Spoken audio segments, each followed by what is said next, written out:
It doesn't? Okay, I can project. So like Sixto said, my name is Rafael Garcia. I just want to give you a little bit about me and why my topics are important to me.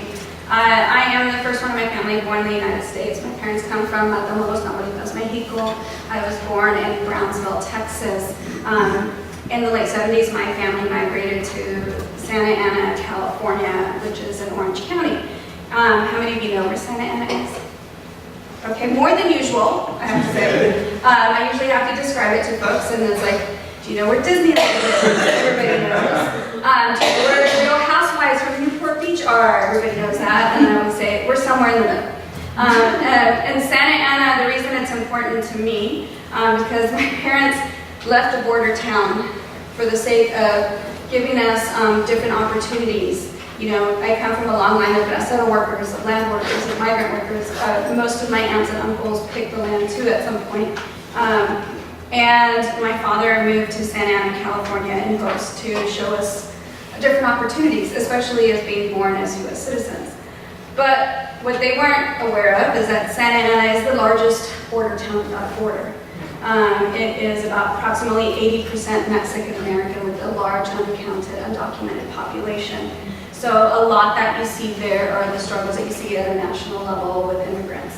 And you see them continuously because we're not just Mexican American, we're Cambodian, we're Hmong, we're, you know, we have also Little Arabia nearby, Vietnamese and Pacific Islanders. And it's also one of the founding cities where the Black Panther did a lot of work, but you wouldn't notice that these days because they have been pushed out as well, right? And now the culture that has disappeared the most from that area are Pacific Islanders. And growing up for me, my best friends were Tongan and Samoan, and now it's rare if I see someone from the Pacific Islands in Santa Ana. But when I got invited to return to my city as an artist, it was a huge privilege because I'm first generation everything, you know. I'm the first one to leave the house without getting married. I'm the first one to go to college. I'm definitely the first one that waited to get married at 44. And I don't have children, and that comes, you know, that takes its toll within the Mexican culture. And then so I'm also the first artist. I'm the first to get an MFA. And I'm still trying to explain that to some of my family members. They think an artist in residence is me mooching off with some friends. Some of them said I'm going to have to face reality one day. I'm like, I am in reality.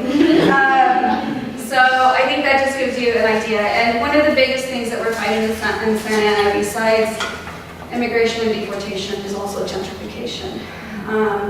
There are a lot of things that have disappeared from my hometown that I grew up in, and a lot of things that are still disappearing among people.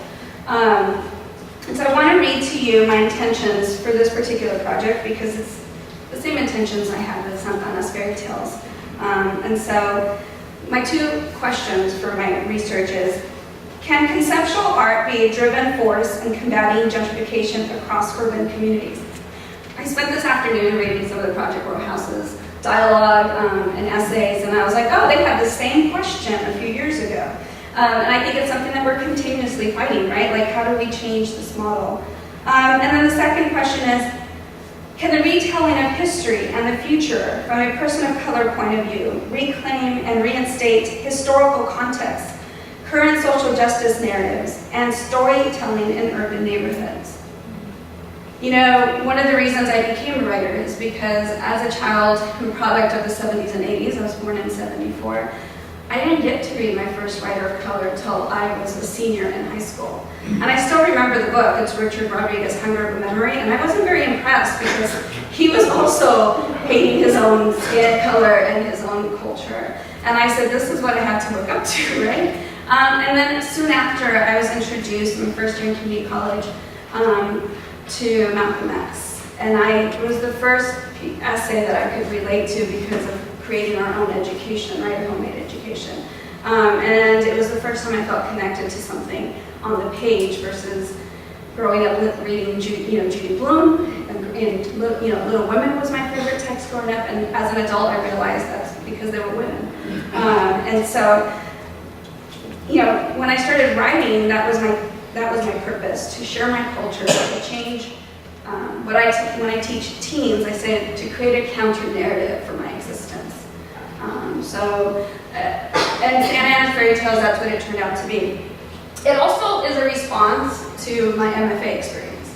I went to Texas State University. I don't say that very often. And it's because I had a very white MFA program.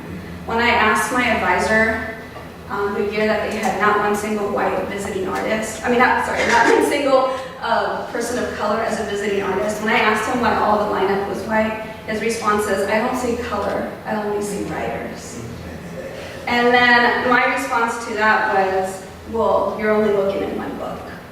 Because now, and this is, I'm not talking about going to school in the 90s, I'm talking about going to school in 2012 to 2015.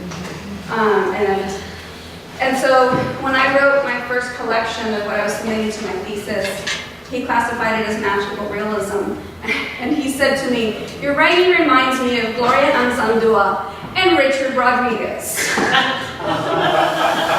And my response to him was, you can't put those two names in the same sentence. So I decided to pander to that program, and I decided, I'm going to write something that everybody's used to reading, and those are fairy tales. There hasn't been a room yet where I've asked the question, how many of you have read a fairy tale? And someone doesn't raise up their hand. But I was taking it back. I'm going to go back and talk about Grimm's fairy tales. One of the privileges I had in my MFA program is to escape my experience. I did study abroad a lot. And that was just to get away from my cohort. So I went to Germany and I got to go to Ireland. And it was Ireland where I read Emma Donoghue, who's an amazing contemporary Irish writer. And she does what I didn't term this, but it's because it's used in media studies a lot, but ethnofiction, where you take ethnography work and turn it into fiction.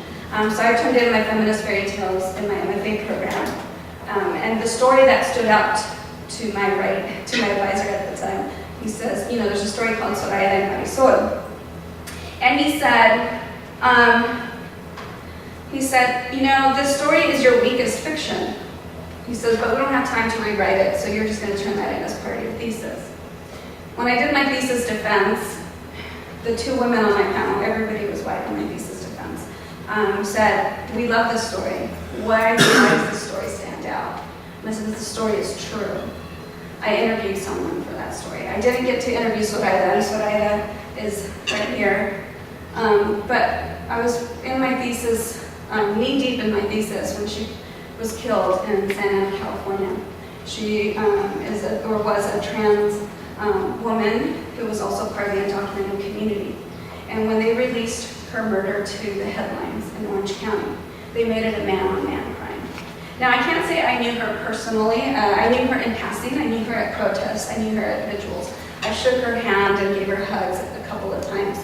But I did know some of her good friends, and another trans undocumented woman, Alexa Vasquez, and I called her and I said, I want to write this story, but maybe it's not my story to tell because I'm not undocumented. I'm not a trans person. I don't identify as queer.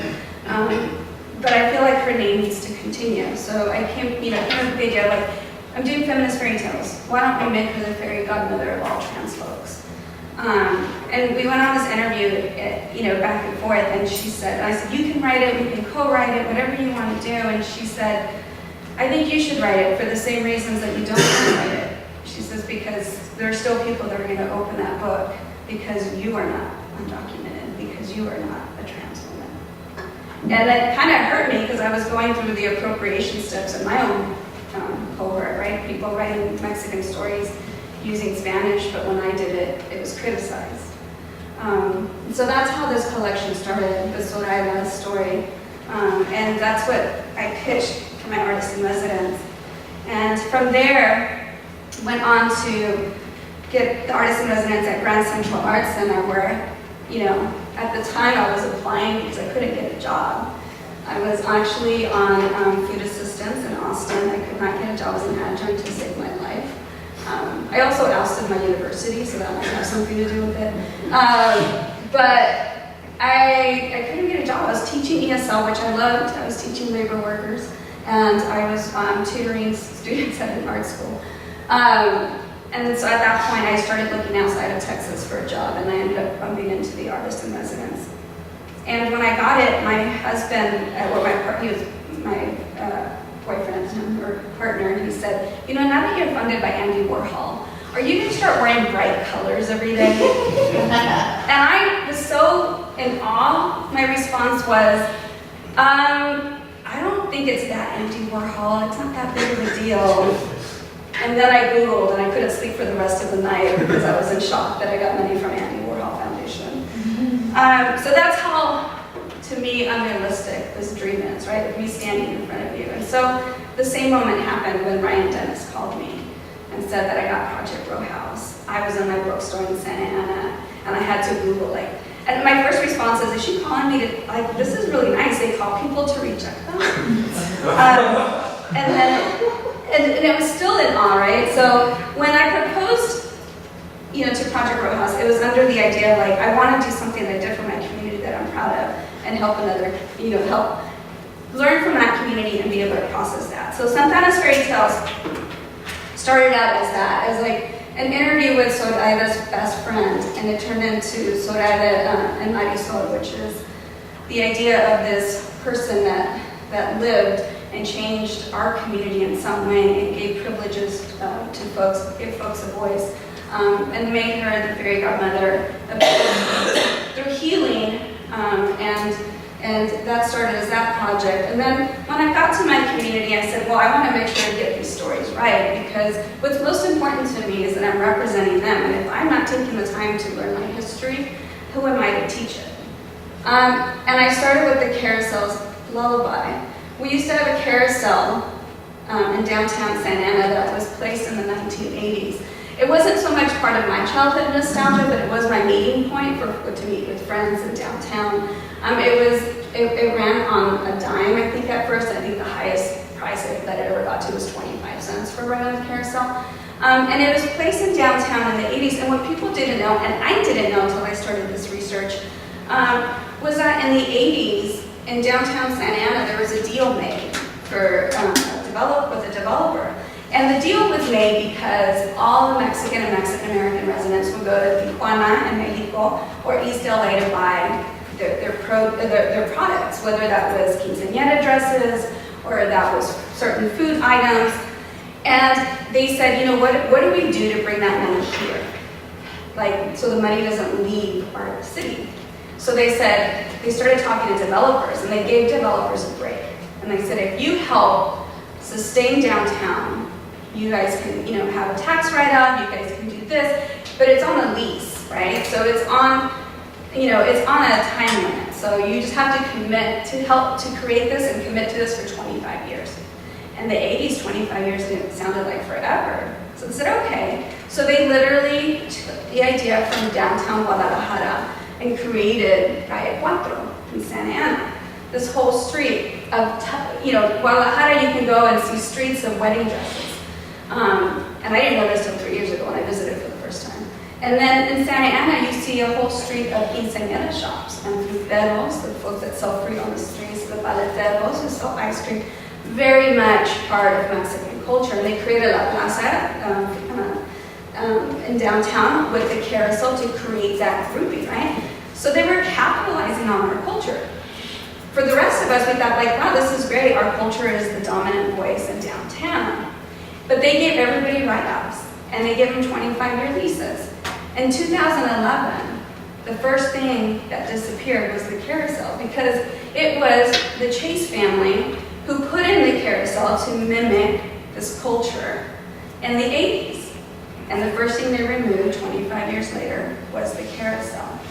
And so that everybody keeps asking about this carousel. And so I started by asking historians in my community to make sure they were of the culture and grew up there. And one historian says, I know where the carousel is. And I said, where's the carousel? He's like, in the city yard. I said, why is the carousel in the city yard? Because the Chase family removed it and donated it to the city. I'm like, well, why did the city just dump it? He's like, I don't know. And so when they removed it in pieces, so you're not even able to put it back together and put it somewhere else.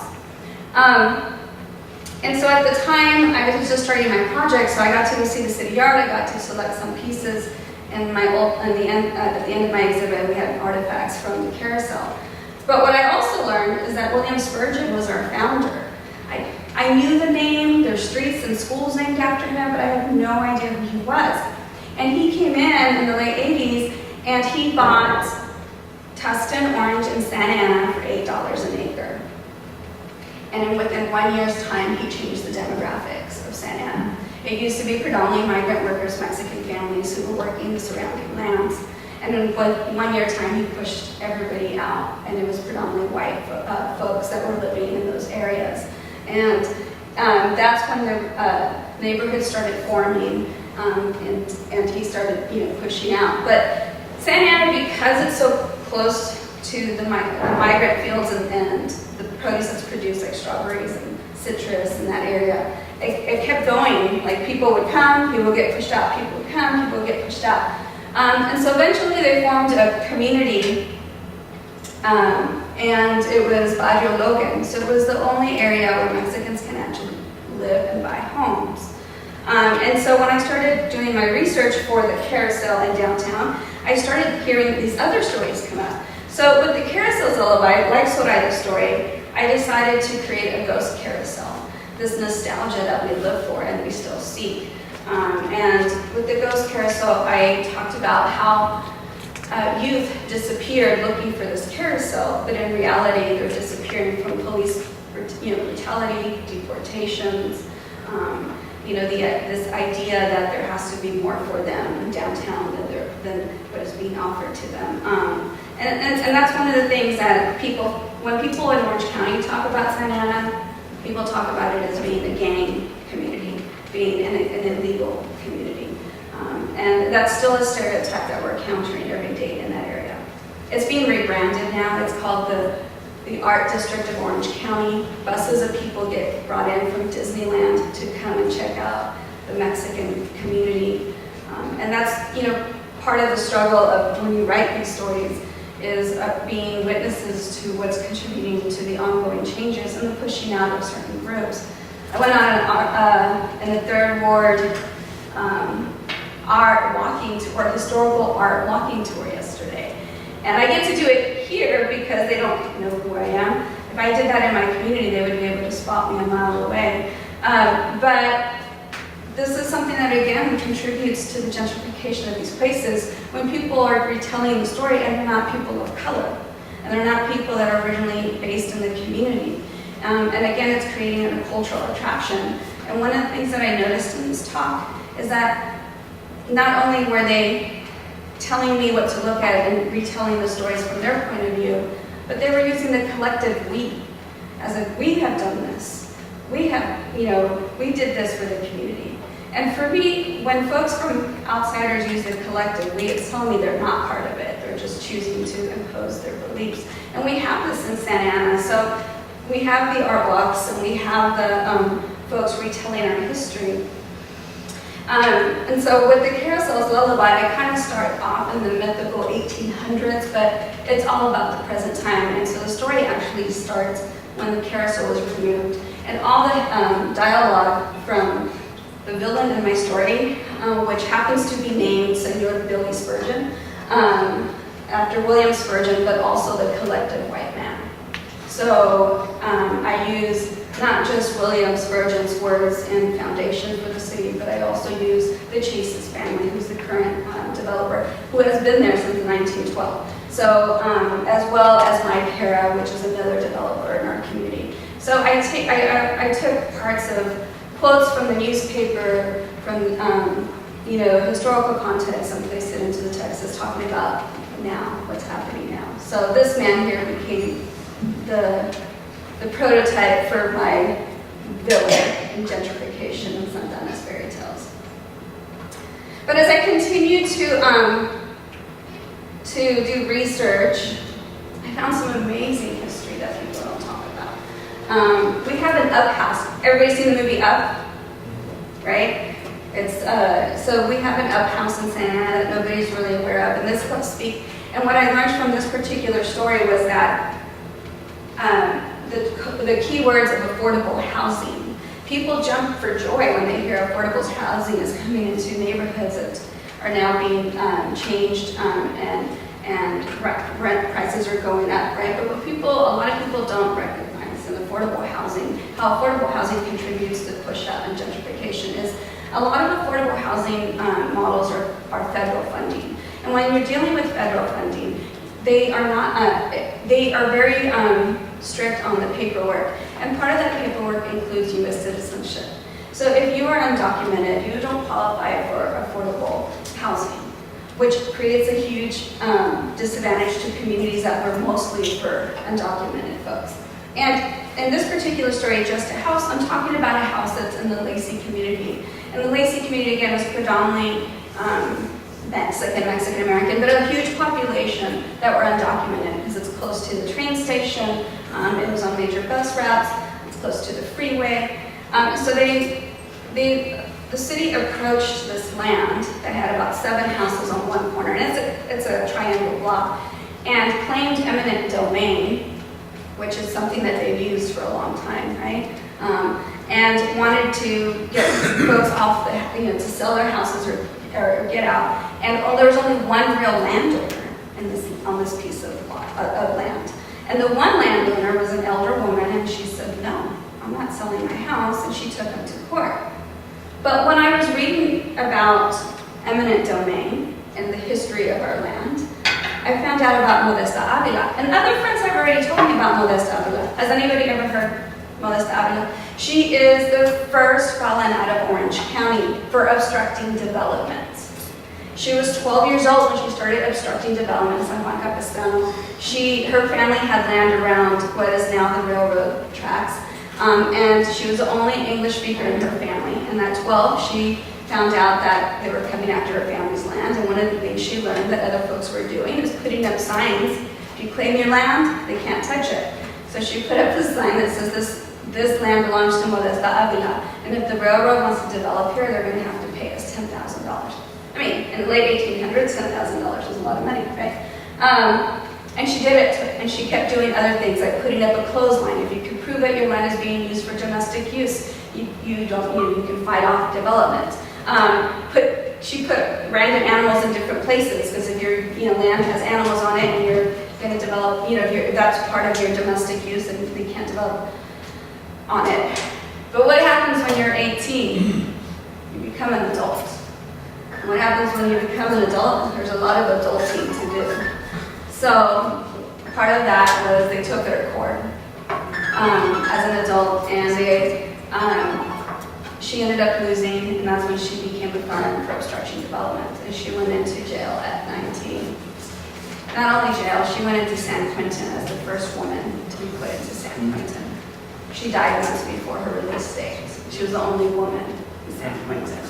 So I can only imagine what she went through while she was in there. And so that's when I found out about Modesta, I started incorporating that into Just a House. So the rest of the stories continue to follow research that I did through the city. Hector and Garcia as an homage to Hansel and Gretel, and I interviewed someone about that, about housing costs. And with all, like Soraya, I went back and forth with who I was interviewing, sending them back drafts, they would send me notes. And when the mural speaks, it's the same thing as the first neighborhood Santa Ana had where Mexicans can own homes.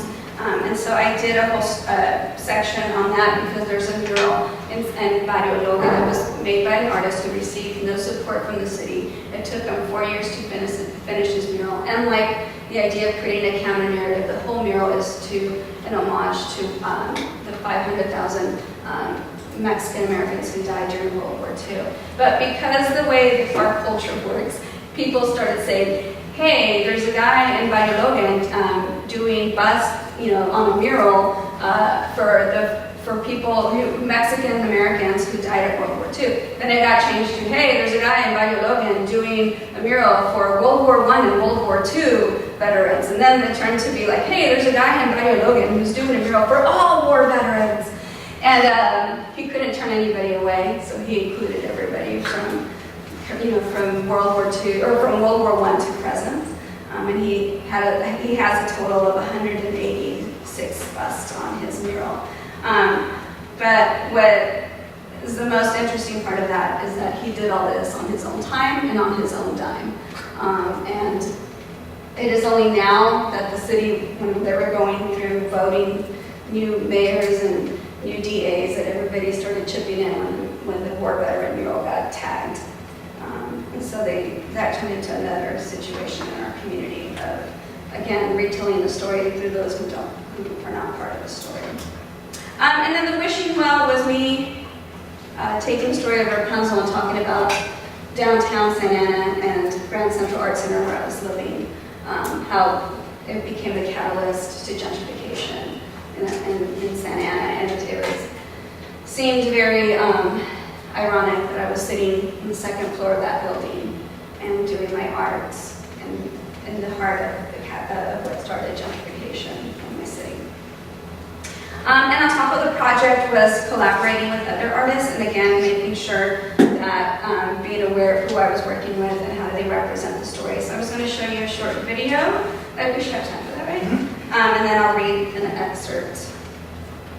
Ya sé, Modesta. I will tell them this property is mine. I will put it down on paper, like you did. Tell me, Modesta, what else do I need to do?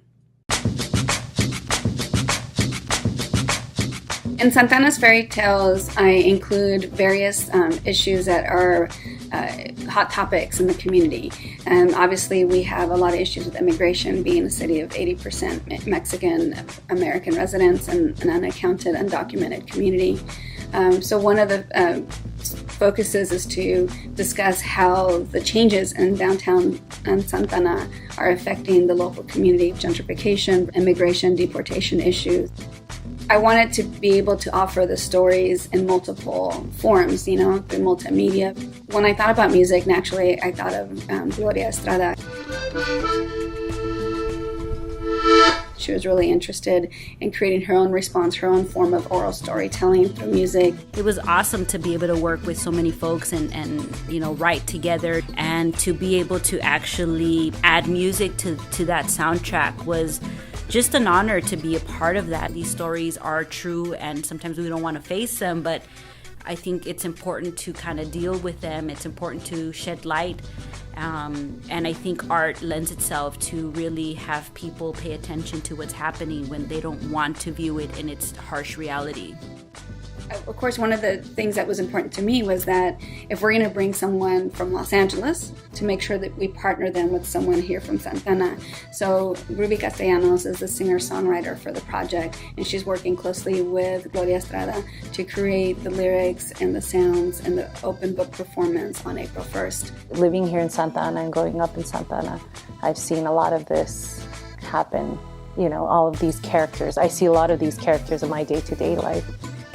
Just finding beautiful words in the text and trying to incorporate those in the music is really looking at what perspective are we taking with the song, whose voice are we. So it's been really fun and emotional on many levels. Quisieron borrar mi nombre, eliminar lo que represento, semillas libres volaron en el viento.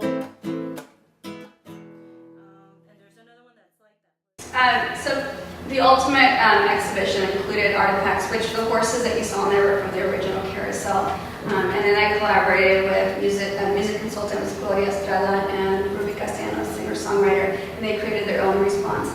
Carla Zarate was the illustrator behind it, amazing artist. And so it was all a call and response again, like incorporating local artists, one guest artist, and holding each other accountable to be true to the stories that we were presenting. And then part of the project was also creating digital archives. The ultimate goal is to get the whole exhibit online so that it's accessible to folks. And with the book publication, that was also part of it, was to make it accessible to the community, so it's bilingual in one book. We had zines that were affordable so that everybody in the community would be able to afford it as well, and they were bilingual as well.